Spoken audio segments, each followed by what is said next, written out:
There are close to 1,200 Christian churches in the land of Israel. That's really sad that you got food for Christmas, dude. Well, sometimes were you guys treats. food insecure growing up? There's a mistletoe popping up on this trip. I don't know who I'm going to kiss, but someone's getting a kiss. Every week, we are in a new location. But if the content sucks, it sucks anyway.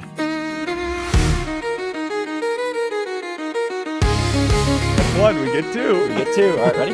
Yeah. Let's go. Good morning, Will. Good morning. Merry Christmas. Merry Christmas.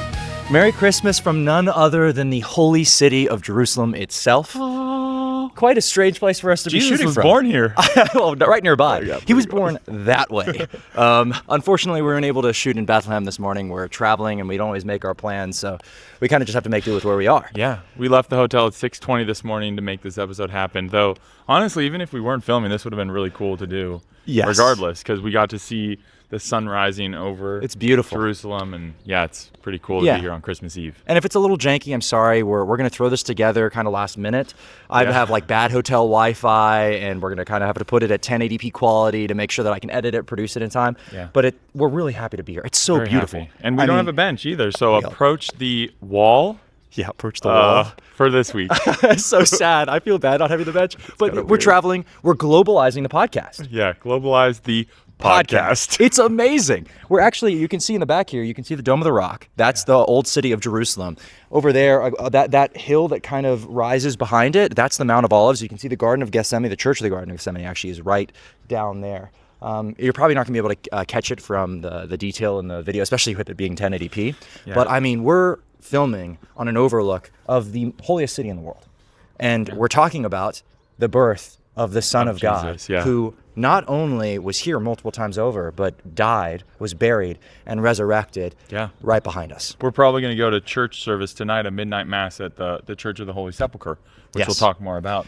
Which is the church where they mark the spot of Golgotha, the place where Jesus died, was buried, was resurrected. Obviously, the exact locations, meaning like the place of where the cross was put or where he was anointed and embalmed, like who knows if that's really what it was. These are coming a couple hundred years after he's dead or gone. But it's definitely in the vicinity. Yeah. And it's a high proximity guess. Yeah. So it's amazing to be not too far removed. Like a couple hundred years is not that long in the span of ancient history. Absolutely. So and should be pretty close. We're going to talk a little bit more about that for sure later on, but we want to do at least a little bit of feedback, just like the normal stuff in the podcast. It's going to be a shorter episode. Yeah. And then after that, we're going to do Christmas rapid fire because it is Christmas. Hopefully, barring no failure, something else happens. Hopefully, this is your first Christmas present that you guys get to unwrap tomorrow morning. Is us talking. Yeah. God help us. Let's hope not. Hopefully you have a better Christmas than getting a gift of a podcast episode. Right. Cole and a podcast. How many hours of sleep are you running on, Will? Pretty low. I mean, I think 5 last night. About the same before, but I think my best sleep so far on this trip was on the plane. Yeah, it was. I slept 7.5 hours. I sat next to him on the plane, and I'm not even kidding you. He slept for 7 hours straight, and kept ripping farts over and over. It wasn't and over me. again. It was not Actually, me. afterwards, I did learn it wasn't you. Yeah. I thought it was you the entire time, and I was about to be like, bro, It your wife smelled is going to so have bad. a whole world of pain when she has Just to sleep ripping- next to you one day. That was crazy. Yeah. No, it wasn't me. It was someone else. No, thankfully it wasn't. But you took like what? How many melatonin did you take? I took 4 pills of melatonin. I'm not sure how many milligrams is in each, but it's probably not healthy. Yeah. The nicotine, the yeah, I'm cutting my life stuff. short by like probably at least 5 years. It's probably not healthy. I mean, especially on a day like Christmas Eve is when we're filming right now. But Christmas itself, we need to hold ourselves to a higher standard, not depend on substances, but to depend on Christ. I depend on Christ fully for my spiritual walk. Physically, he gave us some other remedies. God created coffee. I guess that's the right way to think about it. Yeah. We're going to give you some more details on our trip, especially the politics, the geopolitics of this trip. Yeah. We understand that this is an incredibly controversial place to be, but we're not going to do that this episode because it's Christmas. Yeah. We want to talk about Christianity. We want to talk about what Christmas means to us. And then we'll have a full episode for you guys, hopefully next week, which won't be in as nearly as nice a spot as this, most likely. Probably be in a hotel lobby if luck has something to say about it. Because I can't do this. I can't wake up this early again, man. Really? It was so painful. Oh man. I mean, I'm running on 4 hours of sleep every night, and we're traveling constantly. We've been going nonstop, and I mean, yesterday was a very emotionally heavy day. That was part of why we knew that we wouldn't have a lot of time to film this morning, and so it was like, do we rush the kind of meaningful, like deep, substantive episode that we want to do, or do we just kind of do a lighter something episode? lighter? But So we it has aired been on an a lighter. exhausting, emotionally exhausting trip so far. It has been, and I we'll don't think unpack today's that. going to get any easier. No, today's not. We're going to unpack it a little bit more on all of our experiences in the next episode. For now, let's talk Christmas. We're here in the Holy Land. You can enjoy the view of Israel behind us, Very and cool. Jerusalem, this beautiful city, while we talk about some of the Christmas classics. And then we're going to discuss Christianity in the Holy Land. And of course, then we'll cover Girl problems. Which I think feel like I need to like somehow Christmasize that. Well, I actually think we're going to use Is one of Christmasize the a word? jingles officially. Oh, okay. I Great. think we might be cutting out you just haven't been cutting it, unfortunately. So it's nothing personal. It's just Girl the problems. reality. Girl problems. I watched a cut of it again, and I realized that 70% of our audience on YouTube is men. And when they get to that point of girl problems, and you just suddenly see two guys going, "Girl problems," like that. Well, it's just so like, funny. bro. I mean, our podcast is trending in the direction that we want it to in terms of actually our is. audience, but we started off with not that we way didn't more- want women. No, we We want want women. women. But We also want men. We also wanted men, and early on it was like mostly women were watching, and then now it's kind of shifted a little bit, Although- at least on YouTube. Based on that episode, so this is the episode feedback we wanted to talk about. Based on episode 10, the men aren't necessarily liking it. Yeah. We got so much hate. We got more dislikes on that video than you could ever imagine. I mean, you will see like a few likes if you go check it. I promise you, there are countless dislikes. That's hilarious. Yeah, I don't see any of that, but I mean, we had a special guest on. He clearly failed us. He killed one podcast Yeah, it was Ryan's already. fault. He admitted to it as much, so I think it's Ryan's fault. It is Ryan's fault that he did this to us. Also, apparently, we just should have been more nuanced in our politics. I actually think that it's because we touched on China, and I think there's a lot of Chinese bots out there that stop you from being that seek you out and try to downvote you. That's honestly That's what I like to pretty think. plausible, I think, in this day and age, that like Chinese bots are trying to lift up certain voices on YouTube and downvote others. Why can't they lift us up? Maybe we should say some stuff that'll get them to lift us up, frankly. Hey, if you guys know Chinese bots out there, we love China, right? Like, we love China. No. It's an awesome place. Come upvote us and spread us. I guess you could say that. Do I have to say yes to? I can't. No, just say I can't nothing. get Just it. be Okay. silent. That's the only way to get away with it. Yeah. But no, we got a ton of bad, mean feedback from that. We don't have to walk through all the YouTube Yeah. comments. We don't have time for it. Could have been. It honestly could have just been from Ryan saying his favorite president was Andrew Jackson too. That's like such a hot take. That in was my a hot opinion. take. I don't think it was that. I would download the I video. think that a bunch of them are apparently very sympathetic to socialism, which is disappointing. We will go through that again. We'll have another guest on. We actually It's expect to have a shocking. liberal guest at some point here. So Yeah. when we do that, we might have Right. more of the nuanced views you're looking for. You know who you are. I also think that those same people will be in the comments this episode, just for a different Maybe, reason. yeah. I mean, guys, you can celebrate Christmas here without Yes. buying into whatever, we'll touch on all the political questions in another Next week. episode, but like Jesus was born in this land. He lived here. He lived here. He was a Judean. He was a Jew. I think we all need to kind of remember that. I mean, Circumcised on the 10th day, This place is et cetera. absolutely incredible for the history of our faith. Yeah, for sure. And I think it's basically impossible when people hear the word Israel to separate all of the politics, which I understand they are controversial for sure, but like it's hard for them to separate all the politics from the significance of this place in the first place, which is Yeah. the holy nature of it. The fact that there are the three Abrahamic faiths that all lay Yeah. claim to this place for different reasons. Yeah. And in our view as Christians, this is where the Son of God himself walked.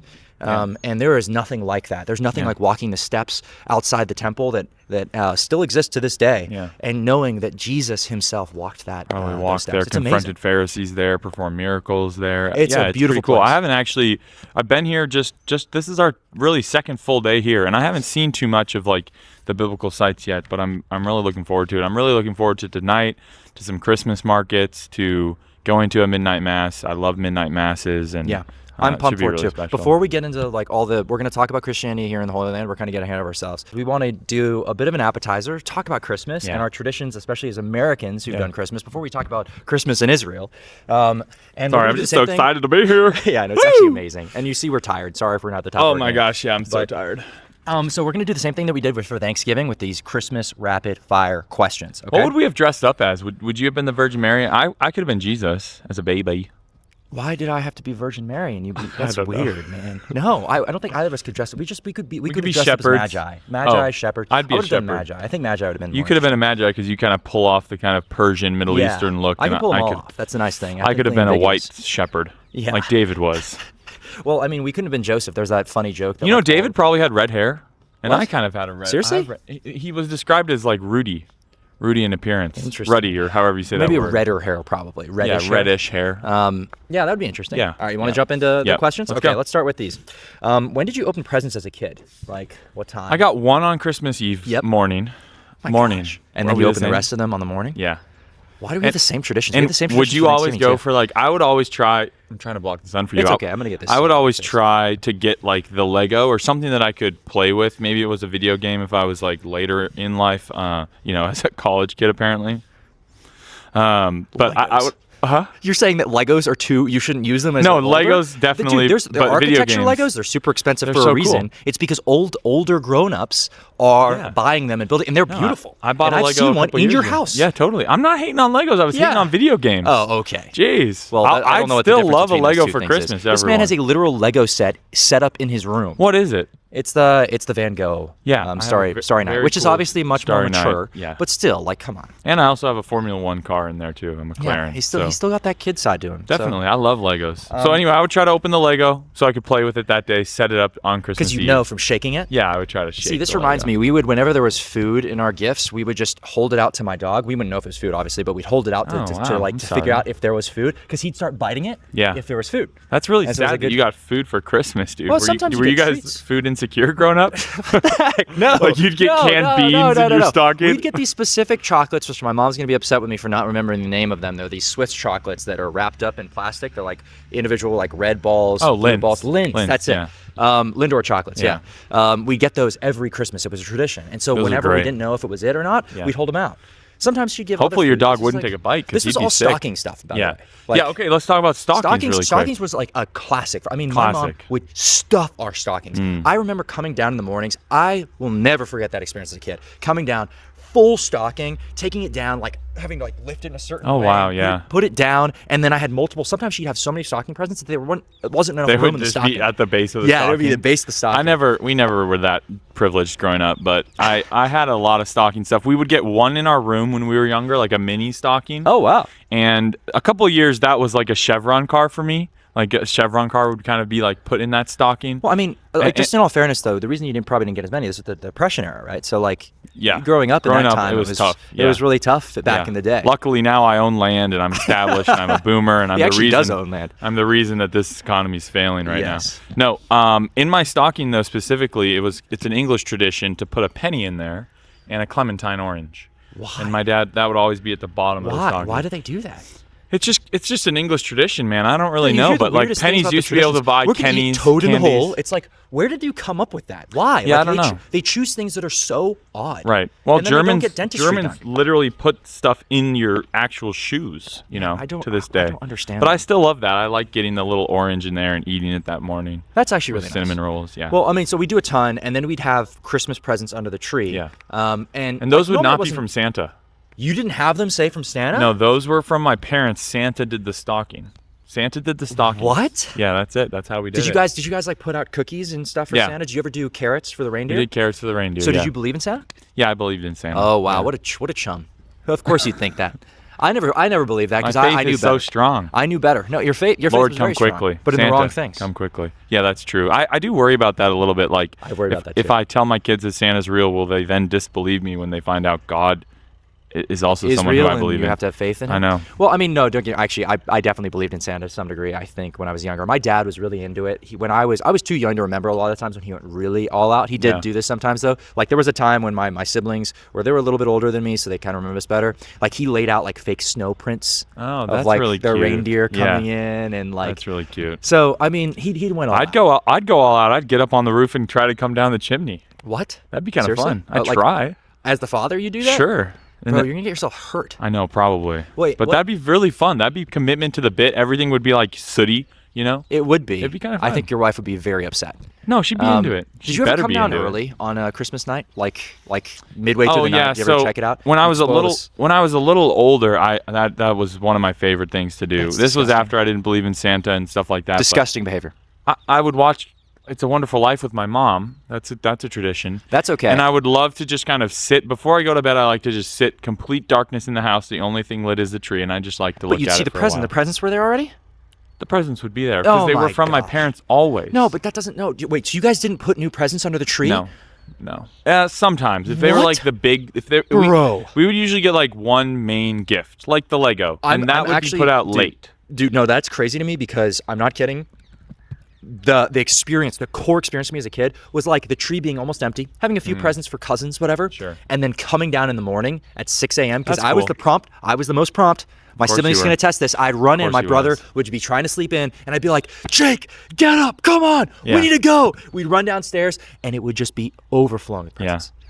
What a blessing from God. That's an that's amazing really experience. fun. I liked seeing them there kind of build up over the course of the Advent season. No, so this is also the basis for one of my core experiences as a child was not being able to go to sleep the night before because I was so excited. Yeah. And I literally wept throughout that night because I was like, I'm going to ruin this amazing experience. And it's one of the only times I've ever heard the voice of God where I was like, my goodness, like, why am I crying? I heard him say, why are you crying? And it's been something that stuck with me for That the might rest have of been my life. Santa whispering in your ear, though. Yeah. Yeah, it might have I'm been. sure you still believe in him. Okay. Can I pitch a quick idea? Yeah, sweet. Go for it. So I've been thinking about how I want to like celebrate Christmas with the family one day, and how we kind of rush through Advent a lot of times and trying to like bring specialness back to the Advent season, and then really Christmas hasn't started yet. Christmas starts tonight at midnight, and then the Christmas season goes from now until Epiphany, which is I think around January 16th. So right now we're in Advent, not Christmas season. So I just want to think about how do I celebrate that. I think one of the ways that I could do that is something that that Germans, some Germans do, is they don't even decorate their tree until Christmas Eve night. The tree sits in their house bare, empty, dark.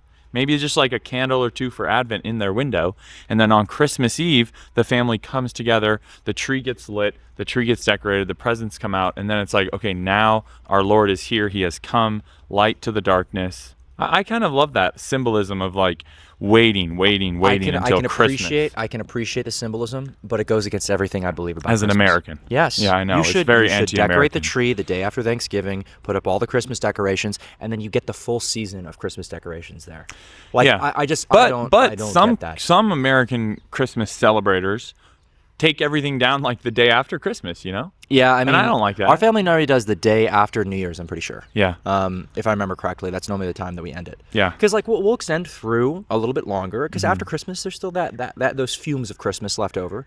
But I Yeah. mean, like I remember, I think one of the most aimless times in my life, every single year, is the afternoon of Christmas. Because like you have Yeah, all the all stuff that going on in the anticipation's morning, just gone. and then it's like, what is the rest of Christmas? I know, and I think Maybe that's what you're getting at. When we both didn't grow up in like a liturgical church, but that would not have been our experience if we did. Even if we grew up in an Orthodox church or an Anglican church, like Christmas starts on Christmas Eve at midnight, and I maybe- think that's kind of cool. Well, maybe we should do more to incorporate the actual true meaning of Christmas, as the old line goes, right, into our traditions. Because I mean, all Yeah. of these are focused around like classic. I mean, I love the presents. I love the. I mean, you clearly can tell. I Yeah. love it. No, I do As too. the youngest, I Yeah. loved it. But also, like, what we would do as a kid, when I'd grow up, and I loved it. My parents had us do this, and I want to do this more. Is that when we'd run downstairs, we'd see all the presents, but we wouldn't actually open them yet. We'd go to the downtown rescue mission, and we would help set up a Christmas breakfast and lunch. Yeah, for that's them. cool. And then after that, after doing all the decorations and everything like that, we'd come back at like 11 o'clock, whatever, and then we'd do our Christmas That's really cool. present openings. And honestly, as a kid, that was wonderful in terms of priority. It Yeah. helped you No, understand that like the absolutely. priority is Yeah. upon living out the walk of faith rather than just like the Christmas presents. Yeah. And I think we might have already talked about this too, but I believe you agreed with me when I said I would always get more excited to see people open my presents than I would to open my own. What? Usually, No, like dude, I was I do so not agree with that. I am a excited. selfish little bugger. Really? I mean, love opening I put a lot of presents. thought into the gifts that I bought for my mom and dad and sister. That's awesome. And That's so it like was my just- brother. My brother's like that. Yeah, I was really excited to like see their reaction opening my presents. That's really sweet, actually. I That's still am. ladies, take note. That's a very selfless trait in William. I don't have that. Can I say? Okay, you want to move to the next question? Yeah, there's a lot. Bethlehem or Jerusalem on Christmas Day? Sorry, which one do you think is better? Definitely would rather be in Bethlehem. You think you'd rather be in Bethlehem? Yeah. I mean, I've been in Bethlehem on Christmas Day before. And I will just say a quick political note before we dive too much into it. But like, as much as some of you might not like the current state of Israel, I'm very thankful that we can actually be here because And filming? and we cannot go into the West Bank, into Bethlehem on this trip because of Some security restrictions. It's just super dangerous. but and I like, mean, you and I could. how thankful that I'm here. Well, yes, you and I could. we But we're here with a group of students, and so because of that, there's others who wouldn't be able to go. But it's And- not. I mean, it's not like we could. I mean, we'd have to have security probably posted up around here. Like, it's not the same thing, dude. Yeah, it's And I just difficult. imagine if I was there if 9 there months was a ago. Palestinian state that controlled all of this land rather than like a Western democracy. what would Good we thing do? we're not getting too political here. What would we do? Yeah. Okay. Please don't let that stop you from continuing to watch the episode. So Bethlehem, ideally, but in the current political moment, we have to be in Jerusalem on Christmas. yes, we do in the current political moment. Although I'm very I have thankful 10 for years it. ago, I was actually at the Church of the Nativity, which is the church that marks the site of Jesus' birth. Yeah. On Christmas morning. That'd be very cool. And that was absolutely incredible. Yeah. It was super packed. And then 9 months ago, I was at the Church of the Nativity again. Yeah. And there was no one there. I was alone at the site of Jesus' birth for several minutes just praying. Nice. It was a blessing from the Lord. Very cool. Tomorrow we're going to be up in Nazareth. Yeah. So we'll get to up in actually walk around a little yeah, bit. Yeah, we'll be up in Galilee. So What's that'll your be cool. favorite Christmas hymn? I mean, the classic for me is "O Holy Night." I love that the way that the song kind of like builds and builds and builds and builds to like where it says, "Christ is the Lord, I'll praise His name forever." Yeah. You know, I love that. But I think this season, especially being in Israel, I'm really dwelling on "O Come, Emmanuel," and the first just That's a opening great verse one. of that is "O Come, Emmanuel, and ransom captive Israel." And I think Mm. that like I went to this beautiful Park Street Advent and Carol service in Boston. Park Street's an old church that we talked about and filmed near during the episode that everyone hated. But I went there and I was just the way that they choreographed the songs and kind of like built the progression of the service. It really made me think about how the world, Israel, was in darkness waiting for the Messiah to come. And then all of a sudden, like, God breaks into the story, brings light to our darkness. And I just think It's a that like beautiful thing. that song, if you go like read through the words of that song, it really captures that spirit that we were like completely lost to sin. And he has been stuck on that service, by the way. I mean, Yeah, like you've I talked really about have that been. extensively. I also Yeah. think it's a beautiful reminder too. I mean, the Jews waited for 400 years in Yeah. silence, waiting for the between the time of prophecy Yeah. and then the end of it, kind of where Yeah. they waited for the Messiah. And for many of them, they're still waiting. Yeah, I know. And the beautiful thing about being Christians is understanding and knowing. It's having faith in Yeah. the fact that that Messiah has already come and has died Mm-hmm. for your sins, and you don't have to work under the law anymore. Yeah. It's beautiful. And so that's a beautiful thing. We're going to talk more about that extensively when we get into the politics of Israel. Yeah. My favorite song. Yes. My favorite song is probably, depends upon the day. It depends Jingle upon the bell, Christmas. jingle bell, Jingle Bell Rock. Yeah, of course. You know, secular Christmas. That's what I prefer. Establishment Clause approved. No. I actually probably like Mary Did You Know. Establishment Clause. Mary Oh, Did You yeah. Know. That's probably my favorite because I don't really know the names of most hymns. So my actual favorite is probably something different. But I'm incapable of recalling it on 4 hours How of does it sleep. go? Mary Did No, You not Know? Mary Did You Know, What? the- I the don't one know. you can't Oh, remember. I don't know. I can't. I you can't like O think of Holy songs. Night? I can't think of. Yeah, O Holy Night's beautiful. That's Yeah. a beautiful with the candles on Christmas Eve Yeah. service. That's really nice. Or that one's Silent Night usually. Yeah, Silent Night. Silent Night, Holy Night. That's beautiful. Yeah. Will you tell your kids that Santa's real? Oh, we just talked about this. So Didn't we kind of? Will you though? I'm a little torn. You're I'm a little torn. I'd love to hear your thoughts on this because literally I've been wrestling with this whole week. I want to be Santa, so I think I'm going Yeah. to tell them for a little bit. I think it'll depend on my wife. If my wife's a religious zealot, which I expect she will be, she probably won't let me. the spiritual leader of the house is the woman. Mason just said it. Listen, I sacrificial leadership is what I believe in. So if she has a certain preference on something I don't think is that important for Yeah. our kids, I don't think it's necessary that they believe in Santa grind. Right. Then I will defer on some of those preferences. if Yeah. she has strong I don't opinions. want my kids to be the ones to ruin it for other kids. You know, I think that's more my concern. Like, I don't want them to be the ones who's like, my parents told me Santa wasn't isn't real. and Christmas is all about Jesus. Like, great, yes, you're right, kid, but like, enjoy the joy and like the fun of the secular Christmas don't be that season, kid, too. guys. Don't be that kid. Don't be that kid. Yeah, and frankly, if you're raising that kid, you've got to do some self-reflection. Mm-hmm. Like stand in front of a mirror and wonder, why am I like 40 pounds overweight? That's probably what's happening too, Yeah. because you're not putting your life in order if your kid's Right. being that way. Yeah. So I would say I think I will because I want to act out all of the Santa stuff. I want to have the cookies. I want to eat them. I want to do the things that my Yeah. dad did. And it's fun to see the kind of like wonder and joy on a child's face Yeah. as they believe in a total lie. You know? That's how like atheists look at us. That is what like, they- wow, that's look how how they these look. guys go through life They look without so any nice and worries. happy. Yeah. Yeah, that's exactly how they look So at us. that's my only worry, and I'd be curious if anyone could leave us a voice memo about how to avoid the kind of like, well, my parents told me Santa was real. They also told me Jesus died for my sins. They lied to me about Santa. you know. I do think those are two different things, but we can talk about that more in a future one. Let us know what you think. Thanks. What's your favorite Christmas movie? There's a right answer here, by the way. Well, my go-to every year, don't miss it, is It's a Wonderful Life. I mean, that's okay. That's the actual correct answer. You're right. That's a beautiful movie. And that is probably what most of our podcast listeners expected me to say. Yeah, because you're an old timer. Yeah. It came out when you were probably 15. Yeah. But it reminds me of the good old days. At the same time, though, I think that's a very classic, to the point that I think a lot of people don't actually watch that it anymore. for Christmas. Yeah. For me, I think that a closer classic that I think embodies the spirit of our time more, Home Alone. Okay. Home Alone's Which one? Christmas 2 movie. or 1? The one with a right President answer Donald here. Trump. Yeah, that's Home Alone. That's the right answer. Yeah. Home Alone 2, Lost in New York. Yes, it's a great one. Lost in I New York. watched that most. That's a great one. Yeah. I mean, I love both of them. They're both fantastic films. I think that's the best Christmas movie. But then the one I prefer more is Die Hard. But that's Oh wow. Oh gosh. I don't What? watch Die Hard is for hilarious. Christmas. Yeah. So I will funny. say, like, I think one that I'm gonna build into my liturgy as a family, I think is gonna be Green Book. Do you remember that book? Or, do you remember that movie with Mahershala Ali and the guy who plays Aragorn from Lord of the Rings? Yeah, I do. I have seen this. He's like the driver. Yeah. Right. Yeah. I think I have a very distant memory of this movie. It's an excellent That's movie. a Christmas movie? It ends at Christmas with them, and I won't spoil it, but them like driving home so that, I forget the actor's name, but Aragorn from Lord of the Rings can be home at Christmas. And basically the whole movie is them like building friendship, understanding the different cultures that these men come from and their different backgrounds. And it's just like, it's a beautiful ending. It ends at Christmas. Spoiler alert coming up here. It ends at Christmas, and basically Aragorn's character is like this Italian white family. At the beginning of the movie, like, he does not like black people. Yes. Racist? Kind of, yeah.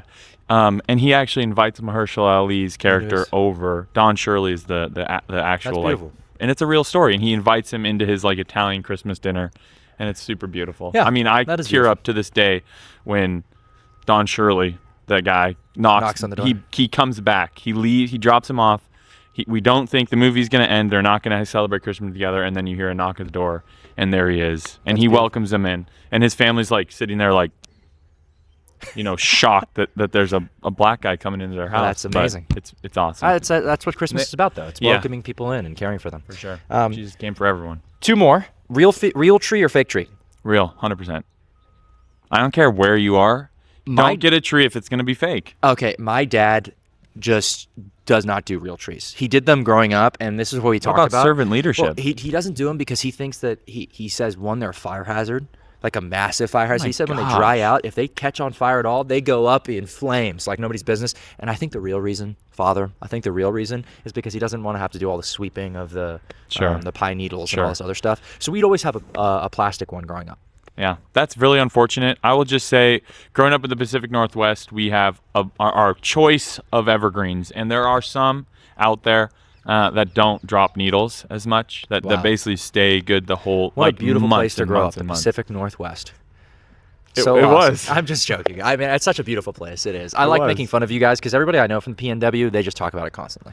Like, no, I'm just so saying, amazing. like it. Such a great place to grow up. We weren't doing like actually Douglas fir trees. We were doing like blue spruce or Norwegian pine, and like I realized that those trees have really sturdy branches. They don't dry out. Oh my Mason goodness. couldn't get that down in Alabama. That's true. We probably couldn't. Yeah. Okay, so the last one and this not so rapid fire Christmas. We'll just cut the episode here. We'll cut it. We'll do a little bit more. We more. want to tell you a little about Christianity in the Holy Land, but And maybe New Year's. Did you sleep in on Christmas Day? Like, would you sleep in to a certain point, or would you guys wake up super early and go? We wake up early, but my sister, as I remember it, would always be the one to wake me up. I'd always be the one who would be, tend to sleep in more than my sister would. That's so weird. That's Yeah. not a youngest thing. I'm the youngest. No. I would push. I'd push to get everybody up, going, ready to open presents. Yeah. That's Well, disappointing. I don't give off younger kid energy. You know, one of the hardest times in my life, though, was waking up in the morning and then having to wait when my dad, before we do presents or anything else, those days that we weren't going out to the Downtown Rescue Mission, we'd read the story of Jesus' birth before we open presents. That's nice. And as a little kid, it's like That's torture. Yeah. like this, all the presents right behind I know you. this story. You're just come like on. predicting all the words. Let's go. Yeah. They're fun times. Yeah. Okay. Yeah. Anything else on your mind about Christmas, or are you ready to jump into the Israel stuff? No, I'm ready. All right, Let's we're go. going to do, it's non-political, just Christian stuff. Yeah. All right, so we're on a time crunch here, so we're going to jump into the next section. We're going to talk a little bit about Christianity here in the Holy Land. I'm taking a snack break because this is you'll my see, area of expertise. I'm not going to talk at all for the next 20 minutes. Here we go. This is the Mason, normal conversation. take it away. He'll sit here and listen while I talk. I'm a I really like doing good that. listener. Okay, Mason so needs to work on that. as you can see, that is true. I do need to work on that. As you can see behind me, there is the old city, and then there are all these like random steeples. It's really, you may not be able to pick them up fully on the video, but the reason for that is that there are close to 1,200 Christian churches in the land of Israel. Wow. And in Jerusalem alone, there's upwards of 200. And so if you're thinking, Jerusalem's not like an enormously big city. 200, often very big cathedrals, beautiful churches. I mean, the Church of the Holy Sepulchre, not a massive church, but it's pretty big and obviously just beautiful. The thing is, though, you walk in, there's the one thing that's different about it. I shouldn't say like it's beautiful in a different sense than any other church you go into, because it's never really that clean. And what I mean by that is like everything kind of seems old and dusty, and it's all haphazardly thrown together, and like any renovations that they do seem really weird and they take forever. The reason for this is because part of the interesting thing about Israel is that there's not only like 1,200 Christian churches here, but also like 40 denominations. Okay, and so Right. even the Church of the Holy Sepulchre itself is divided among 6 different churches. Those being the Greek Orthodox Church, the Catholic Church, the Syriac Church, that's the Syrian Church, the Coptic Church, and the Armenians. Yeah.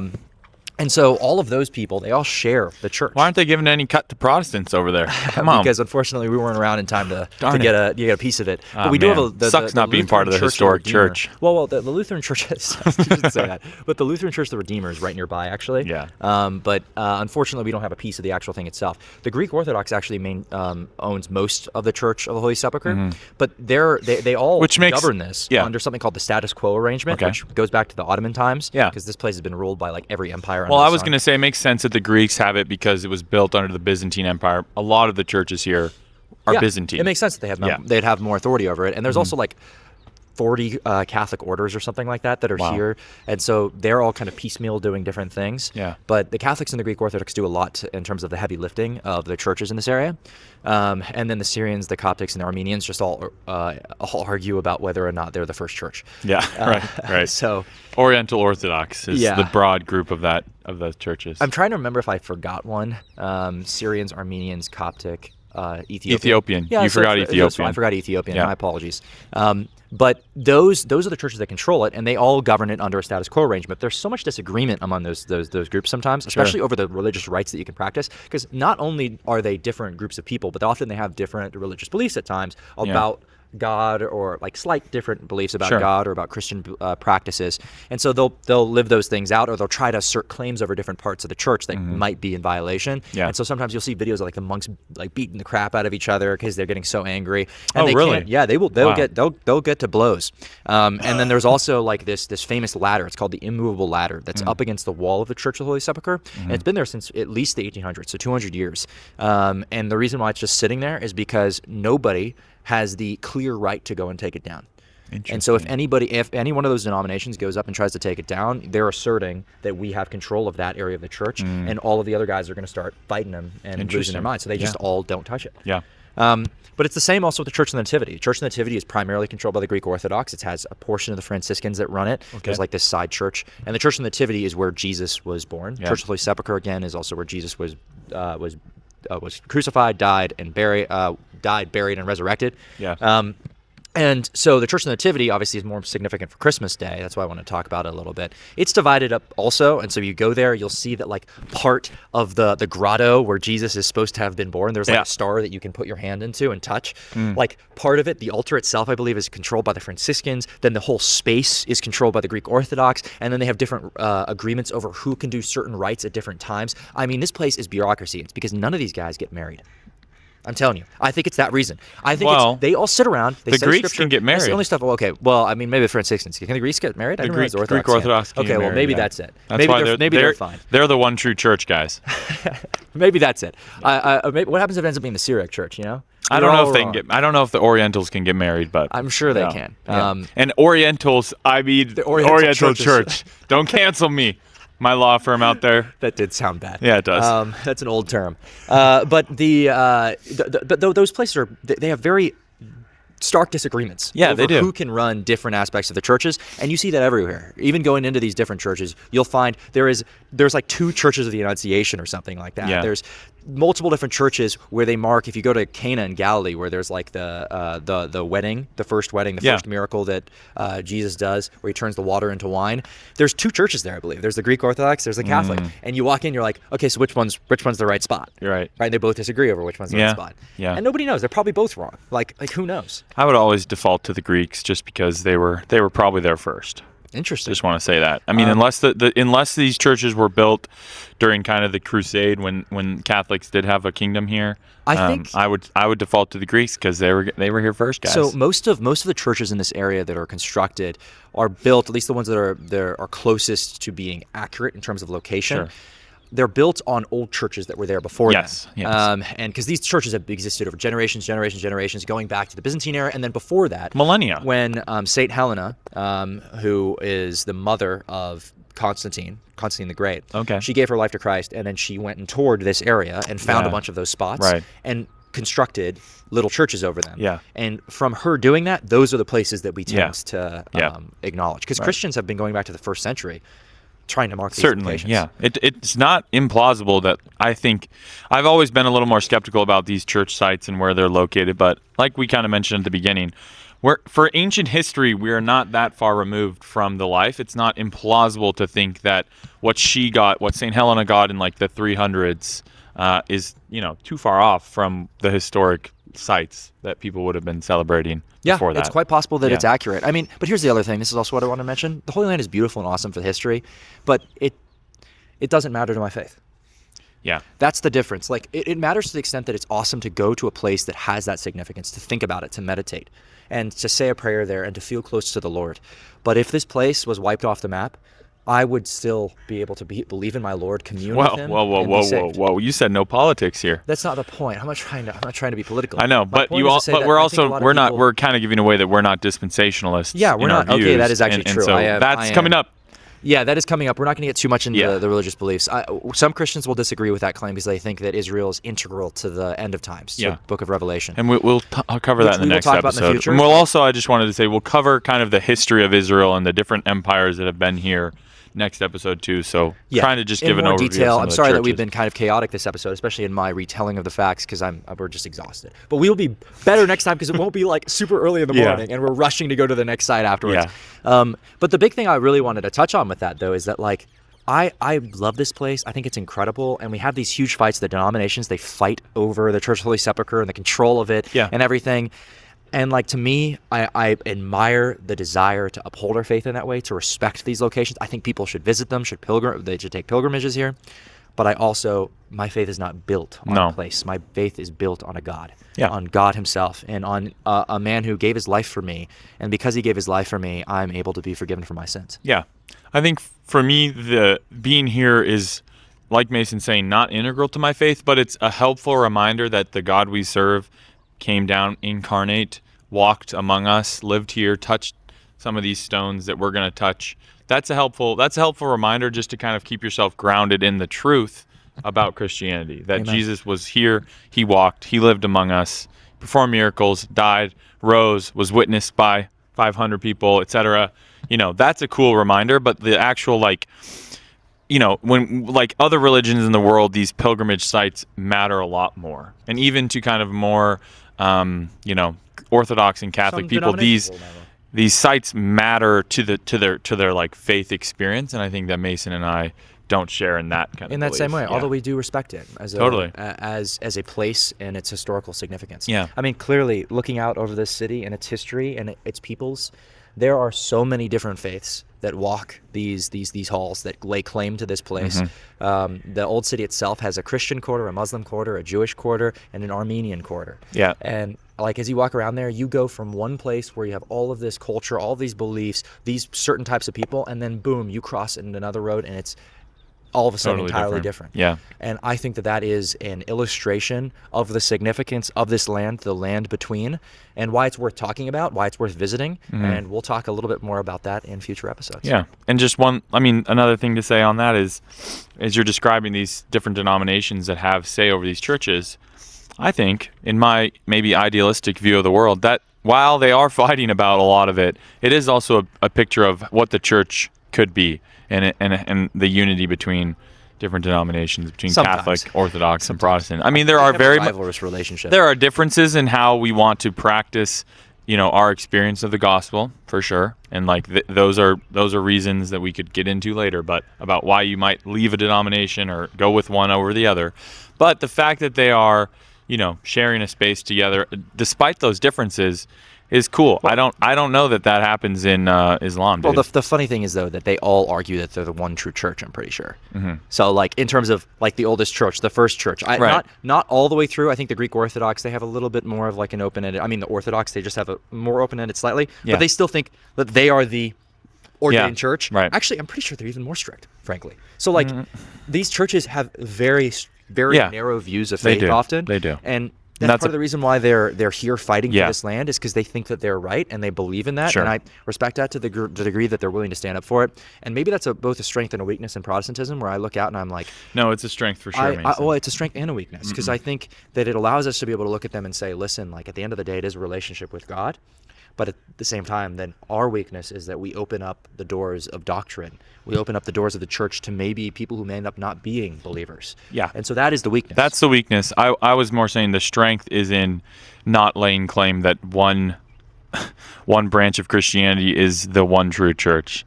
I think that's the biggest strength that Protestant brings to the table, and that's where I hope one day before Christ returns we can get back to that as a whole church, as a united Catholic small c church. No one's saying they're the one true church. I think the only person who could ever do that, could bring us together, is Jesus. And so Jesus coming back might be able to do it. But dude, this place, as much as it is a diversity of beliefs and they're able to live in this tenuous kind of a status quo arrangement, it is at the same time tenuous. It's tenuous. And there are very strong beliefs, people who have different worldviews to the extent that they think that your faith leads to your salvation or your damnation, and your actions are causing other people to fall into sin or to be saved. And those sorts of high stakes disagreements lead to all sorts of other stuff. I suppose, yeah. It's the one prayer that hasn't been answered yet that Jesus prayed. Amen. And we'll talk more about this in the future. We wanted to share a little bit about why this place mattered to us as Christians, give you a little bit of an idea of what we're doing here. And then the next episode, we're going to have a ton of conversation, because we'll have gone through even more of Israel. We'll share some of our experiences. We've already visited some of these sites, talking about the politics here, talking about the religion here, talking and about the history. And we'll have more sleep. Yeah, here's the new jingle. Approach the bench and ask your girl problems. Okay, hopefully that's well liked. I don't know. Bum, bum, bum, bum. We'll find out what people think. So I thought they first loved off, my jingle. I think your jingle is just controversial. We'll see what people say. Let's see what people say. Okay. Voters don't lie. Voters do not lie. So first question: is mistletoe on Christmas This is a veto? Like, Right. it's like all the rules we've got about when you should kiss a girl. Does it override them? So this is more for Mason, right? Because if you haven't tuned in before, Mason's rule is I only kiss once I'm in a very committed, monogamous relationship with someone. And you're just like, I'll kiss a girl on the side of the street. Sort of So- like a little. I explained more nuance to that generally, but yes, I tend to like hold a lesser high view of. It's kind of like how the Catholics and Protestants look at the Eucharist. Mason is a Catholic. I'm a Protestant for kissing. So is mistletoe? If Mason has this you would kiss strict under line mistletoe? rule, yeah, I would kiss under mistletoe for sure. Even have like a to. stranger, though, for you? Oh, A stranger, I don't think you do, right? I would definitely kiss under mistletoe. I think it's super cute. It's part of the Christmas spirit. It's why Jesus came, so we could experience life to the full. Okay. My view is this. I think I would bend my rule slightly for it, but not much. Okay. Meaning, if there is a stranger, absolutely not. Okay. I'm not going to kiss a stranger. If it's a girl I've gone out with like at least 3 dates, and we happen to end up under mistletoe, and I know that she's chill with it, I might be like, just a gimme. You know, this is a free. Just one. a quick pass. It's a free pass. Yeah. It's a free pass. Like- Whatever. That's it. Yeah. Yeah. Not anything more. No. Just a simple little kiss. I think that's fine. Yeah. Okay. Cool. Because again, that's just in line with the kind of culture of the day. Now, it's mistletoe. would you kiss a stranger? I don't know. Is this a question about New Year's Eve? You can say go Okay, for it. great. Go for the New Year's How Eve about one. New Year's Eve? New Year's Eve, famously, at midnight you kiss a Absolutely girl. not. You wouldn't kiss a stranger girl? What? You've been talking. No. Okay. I wouldn't like go like lock eyes with like this girl that I haven't talked to at all the night. But let's say you go to this New Year's Eve party with a bunch of Christians, right? We'll set the ground like it's a bunch of Christians at this New Year's Eve party. Would you, and you've been talking to this girl all night, would you not kiss her at midnight? I would not kiss her at midnight. Really? Dude, it doesn't matter how much time I've been talking to her. If I don't have a pre-existing relationship with a girl, I'm not going to just, like, out of nowhere kiss her because it's New Year's. Oh, man. Okay? That's not the point. No, come on. No, that's not the point. Yeah. That's not the point. The point is to say that I hold kissing to a standard. It's a level of physical interaction with a woman that I am not going to engage in until I am close enough to respect her in a way that I want to respect her. And I think that sort of harlotry of throwing yourself out there, and as I've said multiple times before, just kissing some random person because it's a big moment, I don't like that. I don't like it. It's always part made of me the uncomfortable. spirit of celebrating New Year's. I understand, and we might just disagree it's on a tradition, man. It goes back I to know the, it's a like, tradition. That I doesn't can mean just picture these New Year's Eve parties in the 50s after World War II. Everyone's back. Like, just kiss a girl.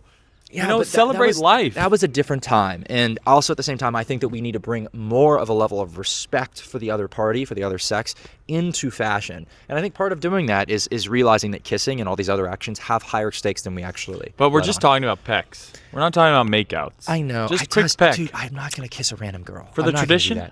For the tradition? No, because I want it to be with a person that I'm in deep relationship with, who I love and care for. And if Yeah, it's just that makes New it more Year's special. night, if it's New Year's night, that is not enough to override what I think is absolutely essential to have that pre-existing relationship. I think if you have a little bit of a relationship, like you've been going out with a girl, then okay. Yeah. Then override the rule. Yeah, but Then probably you not in would public. override the rule. Not in public. No, Meaning, it has to be in it's like public. because you're probably celebrating New Year's with her family or with like her friends or something, and you're gonna turn to her and kiss her in front of everybody else like that. Yeah, I think it's First fun kiss? and cute, and it's a tradition. I Man. guess it it's would an be a American tradition. Actually, I could see myself doing that. Yeah. That'd be kind of fun. Come on. I mean, it is an excuse to kiss a girl. If there's a mistletoe popping up on this trip, I don't know who I'm gonna kiss, but someone's Don't do getting that. a kiss. Don't do that. William is just not thinking straight. I'm very tired. Okay, next question. These are all Christmas related. If you haven't figured it out, whose family's house should you go to first for Christmas? So, like the girl's house, the guy's house. Is there a preference? So, Does it to matter? borrow a line from Mason, I believe in sacrificial leadership as a man. I am the head of the house, but I lead as Christ led the church. That's not going to get us canceled at all. I think it's fine. That's absolutely true. Yeah, it is absolutely true. So I would defer to my wife, whatever she wants, I'll do it. Oh my gosh! I have no idea what that was. There's some creature that I just saw that looked like a little fox. So if you guys know if there's like little foxes in Israel in this area, Foxes have holes and birds have nests, but the Son of Man has no place to lay his head. That's true. And so I think that was a fox. I think that was an Israeli fox. That's amazing. That's actually crazy. That I Crazy. just saw as we were talking. Jewish fox. So yes, and so I think what I would say is I think it doesn't matter. I think you should go to the family that the person who in the relationship has like a really close relationship with, and the other person if they don't have high stakes with it. Like Yeah. my family, like we definitely care about being together for Christmas. As you can see, Yeah. I'm not going to be with them for Christmas this year. I'm sorry. I miss you guys. I love you all dearly.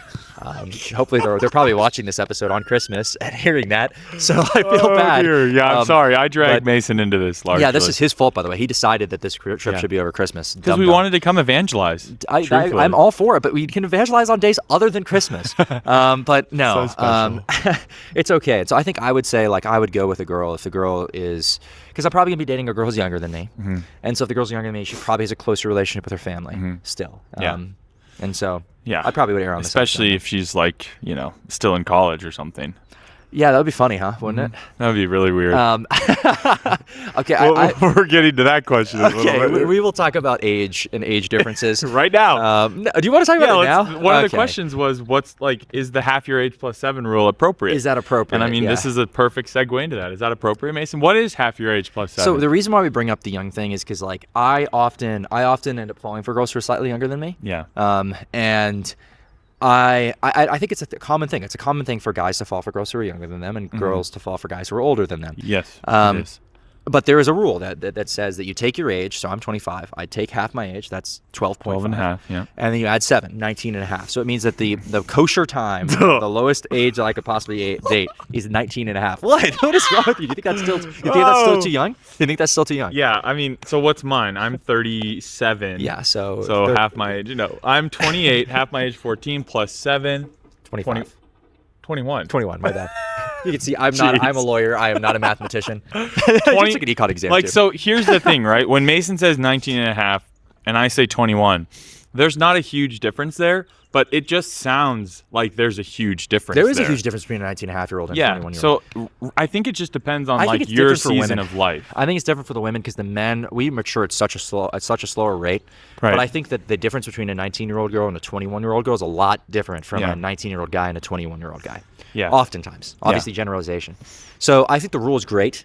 I also think that you should just measure by the person if they're actually more mature, but you should be super cautious. Like for me, I shouldn't be dating a girl who's probably 19 and a half. It's probably not wise. Yeah. Even a girl in college, it's still difficult. Senior, junior year, maybe. Yeah. But beyond that, it's just difficult because there's a lot of questions that I have had to answer already that they're going to have to answer. Yeah. I don't think it's a no-go. Like I would happily still date a girl. It's The rule gets exponentially, literally weird the higher in age you get. Like take a 50-year-old That's or the point, though.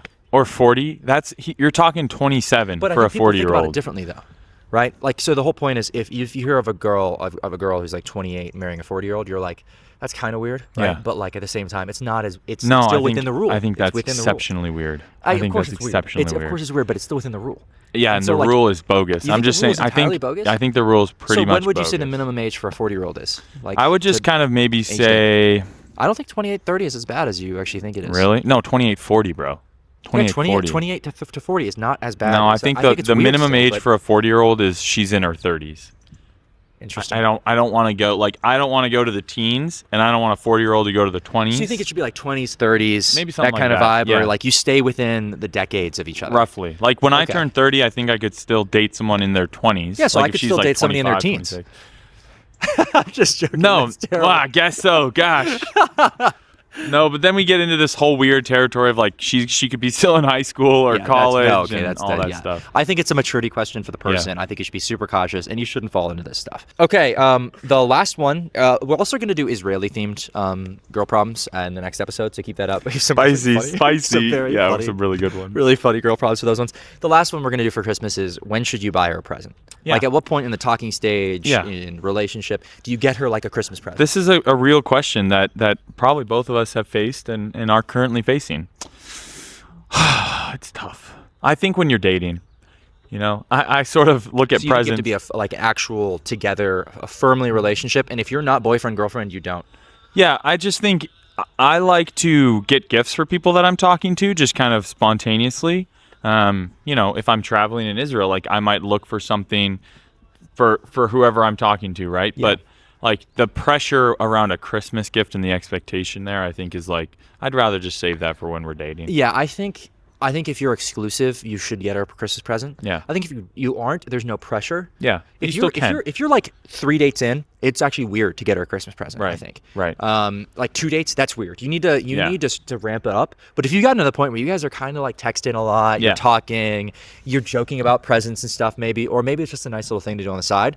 Like I would not get her an exorbitant present. And I think the further in relationship you've gone, the better the present should be for the girl. I have like this in my head this progression of gifts that I would get a girl. So I start with It's a slippery bracelet, slope, Mason.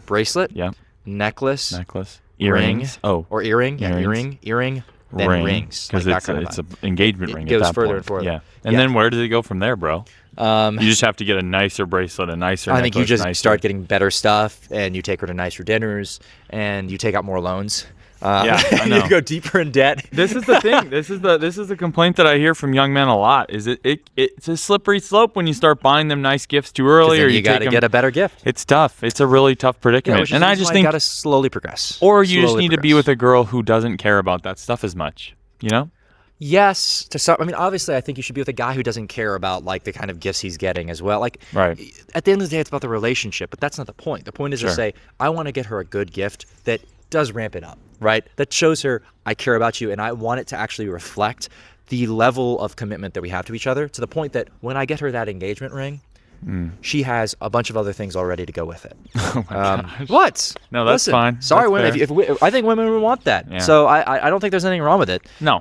I love giving good gifts too. I to- love to giving girls. good gifts, very thoughtful gifts. I don't think it has to like translate to value. But I will just say you are putting yourself in a very difficult position because, as you know, when you get married, love dies. Yeah, we've when talked you about have this. kids, love dies.